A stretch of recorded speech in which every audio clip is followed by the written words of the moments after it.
ओम नमः शिवाय। दोस्तों, आज हम बात करेंगे एक बड़े ही ज़्यादा खास और महत्वपूर्ण टॉपिक के बारे में, जो काफ़ी लोगों के सवाल हैं, काफ़ी लोगों की समस्याएं हैं कि आखिर उन्हें पूजा पाठ का फल क्यों नहीं मिल पाता है।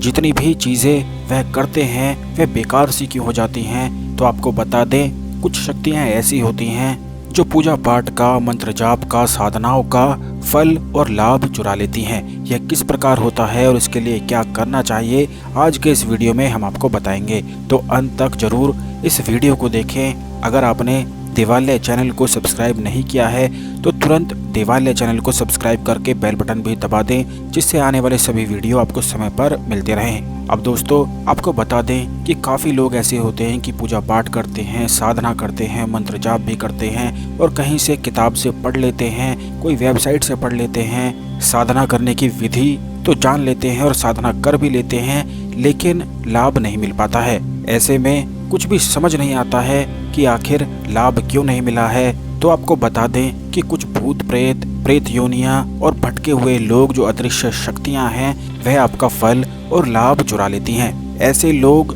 जो मरने के बाद ना तो जिन्हें स्वर्ग की प्राप्ति हुई है और ना ही नरक की प्राप्ति हुई है, उन लोगों को ताक रहती है कि वह कहीं ना कहीं से लाभ उठा लें, मंत्र जाप चुरा लें, पूजा पाठ का लाभ चुरा लें। तो वह किस प्रकार होता है यह भी हम आपको बताते हैं। जब कोई भी इंसान मर जाता है तो मरने के बाद उसे उसके कर्मों के अनुसार स्वर्ग की और नरक की प्राप्ति होती है, लेकिन कुछ ऐसे भटके हुए लोग हो जाते हैं, कुछ ऐसी भटकी हुई आत्माएं हो जाती हैं जिन्हें ना तो स्वर्ग की प्राप्ति हो पाती है और ना ही नरक की प्राप्ति हो पाती है। स्वर्ग इसलिए नहीं जा पाते हैं कि उन्होंने बहुत ही ज़्यादा दुष्कर्म किए हैं, और नरक इसलिए नहीं जा पाते हैं कि कुछ पुण्य उन्होंने कर लिए होते हैं। ऐसे में वो बिल्कुल भटके हुए से रह जाते हैं, कहीं भी स्थान उन्हें नहीं मिल पाता है और पृथ्वी पर यूं ही भटकते रहते हैं। तो एक बार भैरव और भैरवी आपस में संवाद कर रहे थे, तो उसी समय यह भटके हुए प्रेत, भूत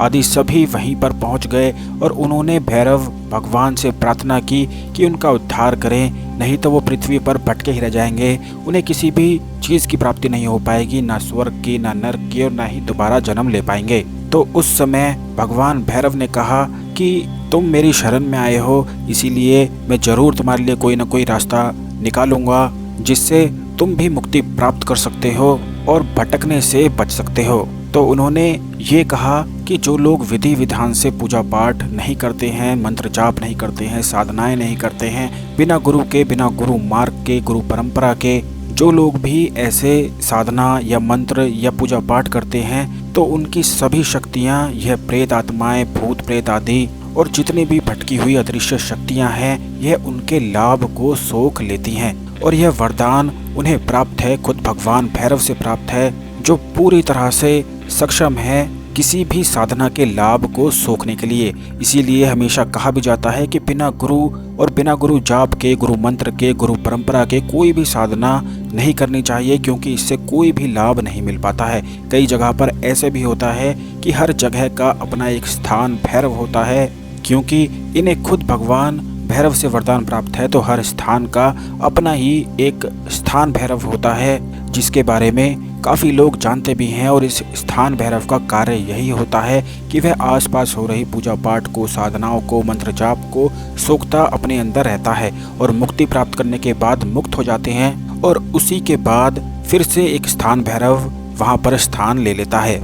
इसीलिए हमेशा कहा भी जाता है कि पहाड़ों के ऊपर, मंदिर में, नदी के किनारे साधना करनी चाहिए, मंत्र जाप करने चाहिए, जिससे अधिक से अधिक लाभ मिल सके। क्योंकि पहाड़ के ऊपर, नदी के किनारे, या फिर घर के मंदिर में, या फिर किसी भी मंदिर में, किसी शक्ति पीठ में अगर साधना की जाती है तो वहाँ फिर स्थान भैरव कोई भी लाभ नहीं सोख पाते हैं। इसीलिए वहाँ पर साधना करने से कोई भी साधना सफल हो जाती है। लेकिन जब कोई भी इंसान अपने घर में बिना सही विधि विधान के, बिना सही विधि जाने या गुरु मंत्र के बिना, गुरु से आज्ञा लिए बिना कोई साधना करता है, तो उसके सभी मंत्र जाप को स्थान भैरव अपने अंदर सोख लेते हैं, जिससे उस व्यक्ति को कोई भी लाभ नहीं मिल पाता है। इसीलिए हर साधना में सबसे पहले गुरु मंत्र जाप है, गुरु आज्ञा लेनी जरूरी है, और गुरु परंपरा को और विधि विधान को मानना बहुत ही ज़्यादा जरूरी हो जाता है।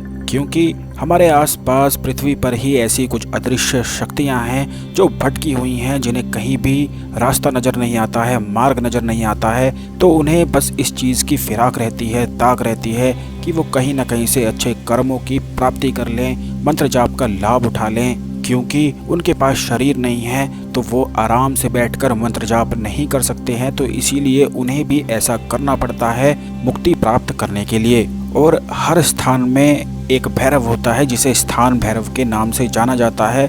उसका कार्य इन कर्मों को प्राप्त करना है, जिससे मुक्ति प्राप्त कर सके, मंत्र जाप को प्राप्त करना है। इसीलिए ऐसा भी कहा जाता है कि साधना करने के बाद जमीन को छूकर अपने माथे से लगाना चाहिए, जिससे कोई भी अदृश्य शक्ति आपके लाभ को, मंत्र जाप को अपने अंदर ना सोख सके। कई बार काफ़ी साधकों के साथ, काफ़ी लोगों के साथ ऐसे अनुभव होते हैं कि जब वो साधना कर रहे होते हैं तो उन्हें एक अनजाना सा डर लगने लगता है। एक ऐसा अनुभव होता है कि उनके आसपास कोई है, तो यह वो अदृश्य शक्तियाँ ही होती हैं, जिससे कोई भी साधक अगर बिना गुरु के साधना करता है तो उसके आसपास ऐसी अदृश्य शक्तियाँ उसे हमेशा ही देखती रहती हैं, जिससे उन्हें मौका मिल सके और वो एकदम से हर एनर्जी को, जितनी ऊर्जाएं आप बना रहे हैं, जितने मंत्रों का जाप आप कर रहे हैं, उन्हें सोख सकें। अब काफ़ी लोग ऐसे होते हैं कि बहुत ही अधिक मंत्रों का जाप कर लेते हैं, जैसे कि 2 लाख 5 लाख बार इस तरह से जाप संख्या को बढ़ा लेते हैं। तो ऐसे में जो वहाँ का स्थान भैरव होता है वो हाथ जोड़कर खड़ा हो जाता है, क्योंकि जो साधक है जिन्होंने 2 लाख 5 लाख बार मंत्रों का जाप किया है, उससे जो एनर्जी उत्पन्न हुई है, सिर्फ उसे देखते ही उनका उद्धार हो जाता है, उन्हें मुक्ति मिलती है। तो वो ऐसे में कई बार साधकों का भला भी कर जाते हैं। ऐसा नहीं है कि वह सिर्फ बुरा ही करते हैं, लाभ चुरा कर ले जाते हैं, बल्कि काफ़ी ऐसे अदृश्य शक्तियाँ होती हैं जो लाभ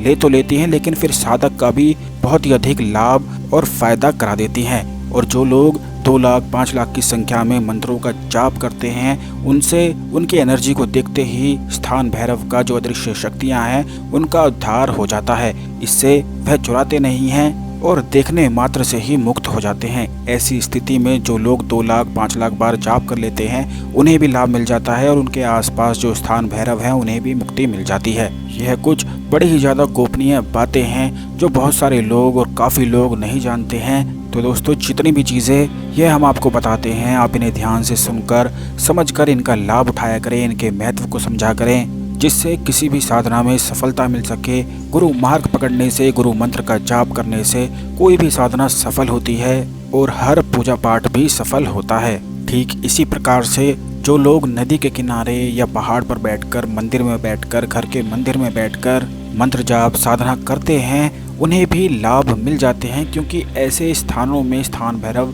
फिर लाभ सोख नहीं पाते हैं। इसीलिए हर चीज़ को बिल्कुल विधि विधान से करना बहुत ही ज़्यादा ज़रूरी है। तो ज़रूर आप इन चीज़ों का ध्यान रखें। आने वाले वीडियोस में हम आपको और भी ज़्यादा गोपनीय साधनाओं के बारे में बताएंगे, कुछ ऐसी ऐसी खास बातों के बारे में बताएंगे जो बहुत ही ज़्यादा दुर्लभ हैं और ख़ास हैं। अगर आप कोई साधना करते हैं और किसी अनुभव के बारे में जानना चाहते हैं, किसी संकेत के बारे में जानना चाहते हैं, या किस प्रकार साधना की जाती है, गुरु दीक्षा लेना चाहते हैं, तो यह आप व्हाट्सएप पर मैसेज कर पूछ सकते हैं। व्हाट्सएप नंबर स्क्रीन पर है। वीडियो को लाइक करके शेयर करना बिल्कुल भी ना भूलें और कमेंट बॉक्स में हर हर महादेव जरूर लिख दें। और किसी समस्या के बारे में जानना चाहते हैं, किसी साधना के बारे में जानना चाहते हैं, तो वो भी आप कमेंट में लिख सकते हैं, जिससे आने वाले वीडियो में हम उन समस्याओं के बारे में, साधनाओं के बारे में ज़रूर ही बताएंगे। तो चैनल को ज़रूर सब्सक्राइब कर दें और बेल बटन भी दबा दें, जिससे आने वाले सभी वीडियो आपको समय पर मिलते रहें और कोई भी वीडियो मिस ना हो। तब तक प्रेम से बोलें हर हर महादेव।